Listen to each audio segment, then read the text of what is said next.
नमस्कार, curries and चटणीजमध्ये आपलं पुन्हा एकदा स्वागत आहे।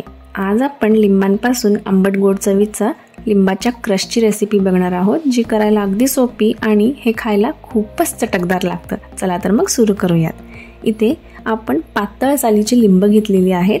हे लिंबू मी एक 8 ते 10 घेतलेली आहेत आणि हे स्वच्छ धुवून आपल्याला पुसून घ्यायची आहेत। आता आपण हे लिंबू कट करून घेऊयात। आपल्याला छोट्या छोट्या फोडी करून घ्यायच्या आहेत ह्या लिंबांचं आणि ह्यातले जे बिया आहेत आपल्याला ते पूर्णपणे काढून घ्यायचे आहेत। शक्यतो ह्याला पातळ सालीचे लिंब वापरा। आता इथे आपले सगळे लिंबू कट करून झालेले आहेत आणि बिया देखील वेगळे केलेले आहेत। आता आपल्याला ह्याचा क्रश करून घ्यायचा आहे। सो हे आपण सगळ्या फोडी जी आहेत लिंबाची ती सगळे आपण एका मिक्सरच्या भांड्यामध्ये घालून घेऊयात आणि आपल्याला ह्याचा क्रश करून घ्यायचा आहे। आपल्याला हे खूप पेस्ट करून नाही घ्यायचं आहे, थोडंसं जाडसर आपल्याला हे वाटून घ्यायचं आहे।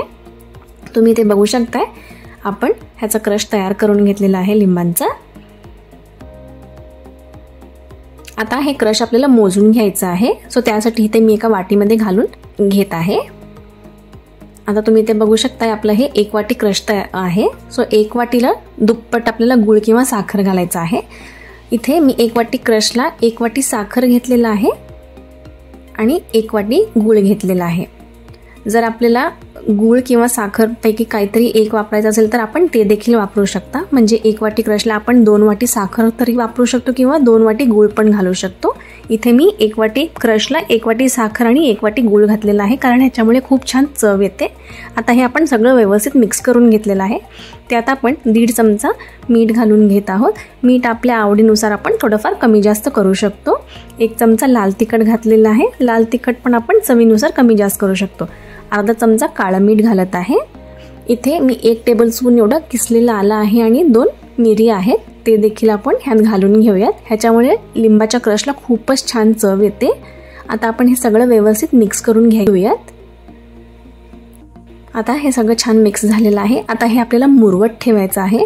त्यासाठी आपण ह्याच्यावरती झाकण लावून हे कमीत कमी 2 तास तरी ठेवून देणार आहोत। आता 1-2 तासानंतर जे ह्यातली साखर आणि गूळ आहे ते छान विरघळेल। आता आपल्याला हे शिजवून घ्यायचं आहे। सो त्यासाठी इथे मी एक कढई घेतलेला आहे आणि हे मिश्रण आपण त्यात ओतून घेऊयात। गॅस लावून आपल्याला हे मंद आचेवरती शिजवायचं आहे। आता तुम्ही इथे बघू शकताय, मिश्रण शिजत आहे। मिश्रणाला उकळी फुटली आहे। आता आपण हे छान व्यवस्थित मिक्स करून घेऊयात आणि आपल्याला हे तोपर्यंत शिजवायचं आहे जोपर्यंत ह्याचा आपल्याला एकतारी पाक होत नाही। आता इथे थोडंसं मिश्रण घट्ट झालेलं आहे। आपण इथे चेक करूयात, एक तार अशी व्हायला पाहिजे दाखवल्याप्रमाणे। सो इथे आपला जो लिंबाचा क्रश आहे ते तयार झालेला आहे। आपण गॅस बंद करूयात आणि हे पूर्णपणे थंड करून घ्यायचं आहे। थंड झालं की आपण हे एका स्वच्छ बरणीत भरून ठेवू शकतो आणि हे बाहेर खूप छान टिकतं।